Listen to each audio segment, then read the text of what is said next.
Beachhead. Their dad woke them up in the middle of the night. He busted into the room shouting and cursing, light from the hallway laying a slash across the floor between two twin beds pressed against each wall.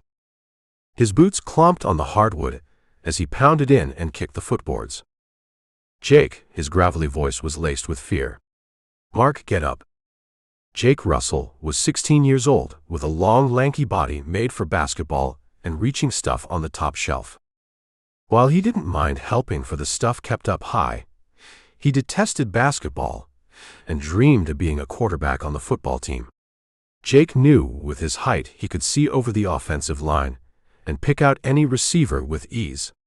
The problem was in throwing the ball. He sucked. He rolled out of bed and plopped two giant size 16 feet on the cold floor. "What is it?" "Emergency." His dad dropped his voice to a whisper and shook his younger brother Mark awake. "Mark, wake up. You boys get dressed and get downstairs quick." The whisper scared Jake more than the rough entry into the room. He was used to his dad yelling, especially at him, but when things got quiet, Jake knew some serious crap was going down. He slipped into a worn pair of jeans and put on fur-lined moccasins he wore for house shoes. "Up, Mark," he yelled. "Get up." Mark had always been a heavy sleeper, and waking him in the middle of the night was like trying to steer the Titanic away from an iceberg, slow and laborious. Jake kept a squirt gun on the nightstand for mornings when his brother was especially slow, and deployed the use now. 2 quick pulls of the trigger sent streams of water up one nostril and across the forehead of his 13-year-old sibling, and earned Jake a squeal of protest. "Dad said come on," Jake grunted. The communication between the boys often employed grunts, and when that proved ineffective, devolved into punches, kicks, and noogies. Even though Jake was taller, he was loath to admit Mark's thick-fingered hands were masterful at the noogie delivery. "Move it," he grunted again and slipped into a flannel shirt. Mark swung his legs over the side of the bed and slipped a t-shirt on with his pajama pants. He felt around for his slippers as he watched his brother walk out and debated laying his head down again. A trickle of water dripped down his nose, and he decided he didn't want to face that again. He could only find one shoe, so he skipped them and padded down the wooden steps on bare feet. His dad sat at the plank table in the kitchen, a fresh brewed pot of coffee on the table. He gripped a huge mug in calloused hands so tight that it made his large walnut-sized knuckles pop out. Dad was a huge bear of a man, as tall as Jake but built thick like Mark. Each boy pulled a distinctive attribute from their father in the looks department. Jake with his height and eyes, Mark with his girth and heavy brow. Both were as stubborn as their old man, which led to some really impressive standoffs around the house his father built. It had been easier when Mom was around, but she took off 3 years ago with a traveling salesman and lived now somewhere near Vegas. The television glowed blue on the wall in the kitchen, the sound turned down. It was tuned to a science fiction movie, which Mark found weird because he knew his dad loved the History Channel and pretty much nothing else. He plopped into a seat across from Jake and looked at the clock on the wall. 2 in the morning. "What's going on, Dad?" Jake asked as he helped himself to a cup of coffee. He poured 2 large dollops of creamer into the cup and stirred it with his finger.